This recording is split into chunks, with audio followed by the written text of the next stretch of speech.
antara aliansi hitam dan Akademi Jianan yang telah selesai penentu kemenangan ini adalah Xiao Yan yang berhasil mengalahkan Han Feng. Meskipun Han Feng telah mencapai setengah langkah ranah tapi Xiao Yan dengan caranya sendiri bisa mengalahkan Han Feng. Api teratai hijau versi terbaru, yang membuat Han Feng kalah sayangnya saat Xiao Yan ingin menghabisi Han Feng, Aula Jiwa datang mengganggu pertarungan. Orang dari Aula Jiwa menyerang Xiao Yan. Demi mendapatkan jiwa Yaulo tapi serangan Aula Jiwa gagal juga karena Ratu Medusa. Melindungi Xiao Yan, Han Feng mencari kesempatan ingin menyerang Xiao Yan tapi niat Han Feng terlihat oleh Ratu Medusa. Ratu Medusa yang kesal lalu menendang Han Feng hingga mati. Orang dari Aula Jiwa tidak lagi mengganggu Xiao Yan bertarung dengan Ratu Medusa. Tidak akan selesai dengan cepat, tidak mendapatkan jiwa Yaulo. Orang dari Aula Jiwa mengambil jiwa Han Feng yang telah mati karena tendangan Ratu Medusa. Dan api hati laut juga diambil oleh Aula Jiwa. Xiao Yan gagal mendapatkan api hati laut dan hanya mendapat cincin penyimpanan. Han Feng ini adalah cincin penyimpanan kelas tinggi dan memiliki semua kekayaan Han Feng. Adapun Ratu Medusa ia pergi setelah menyelamatkan ayang Xiao Yan ganteng. Meskipun sempat ingin menyerang Xiao Yan tapi tetua Sukian sehingga menghampiri Xiao Yan sepeninggal Han Feng. Aliansi hitam hancur dan Xiao Yan memulihkan diri. Xiao Yan memulihkan diri dan mempelajari kembali api surgawinya. Kendali Xiao Yan atas api surgawi masih kurang mungkin karena Xiao Yan tidak sadarkan diri selama 2 tahun. Jadi ia kekurangan pengalaman pertempuran doang. Xiao Yan serius mengamati api hijaunya dan memberikan nama baru untuk api ini. Api-api teratai mengkilap ini adalah nama baru api surgawi. Xiao Yan lalu mengambil gulungan hitam pemberian Sun Er dengan teknik yang hanya bisa dibuka oleh seorang doang dan Xiao Yan menyalurkan dokinya untuk membuka segel gulungan itu. Segel terbuka dan memasuki pikiran Xiao Yan. Tulisan teknik terlihat, teknik segel dewa. Teknik di kelas tinggi. Teknik ini dibuat oleh seorang Dou di zaman kuno dan memiliki 5 gaya segel gunung terbuka, segel pembalik laut, segel tanah terbalik, segel pengubur langit, dan segel dewa kuno. 5 gaya ini saling berhubungan dan jika disatukan akan menjadi teknik kelas yang tertinggi. Namun dalam gulungan hitam ini hanya ada 2 gaya segel gunung terbuka dan segel pembalik laut, sisanya kemungkinan ada di gulungan lain. Suara Sun Er lalu terdengar memperingatkan Xiao Yan bahwa ia hanya bisa melatih teknik sego gunung terbuka di kelas doang.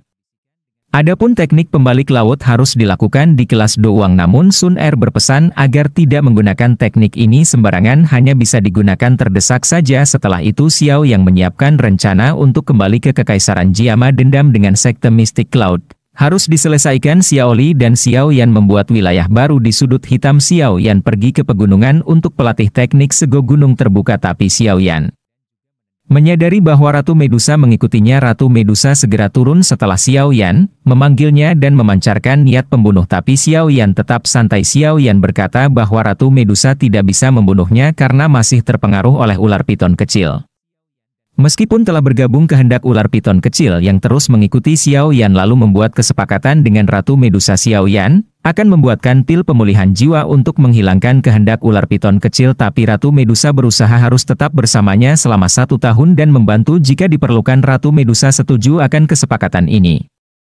Karena berada di kubu yang sama akan aneh jika terus memanggilnya nama Ratu Medusa, jadi Xiao Yan mengganti panggilan Ratu Medusa dengan nama Cailin.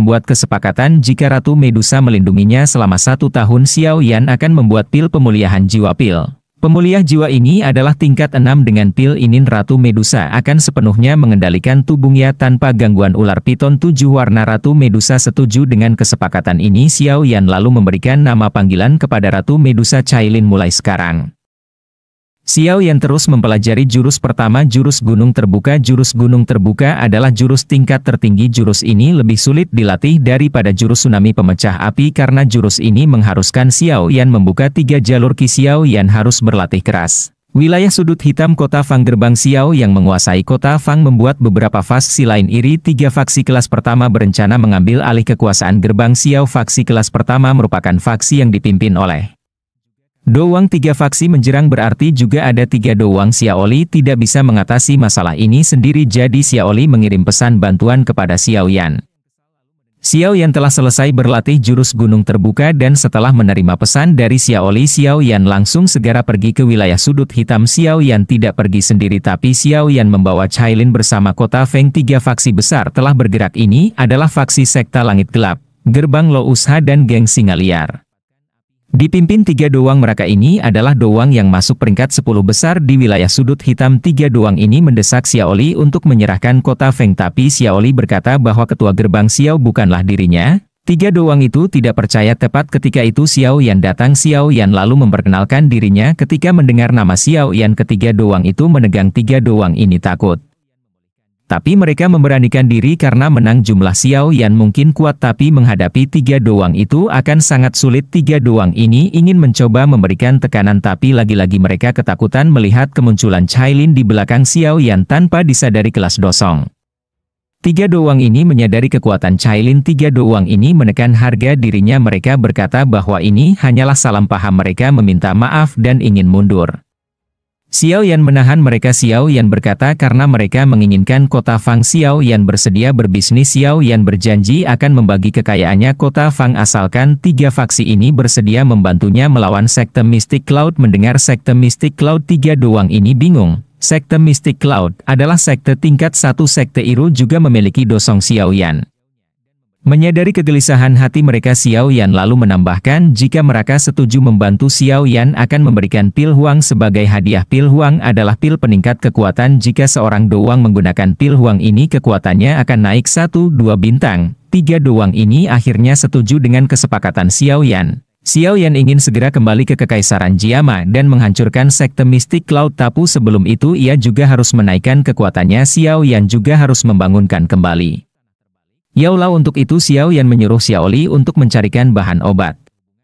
Kekaisaran Jiama, keluarga Miter kakak pertama Xiao Yan sedang berharap kedatangan Xiao Yan. Saat ini telah ditekan kembali oleh sekte Mystic Cloud. Yunsan bahkan pergi menemui Hai Bodong agar Hai Bodong menyerahkan klan Xiao.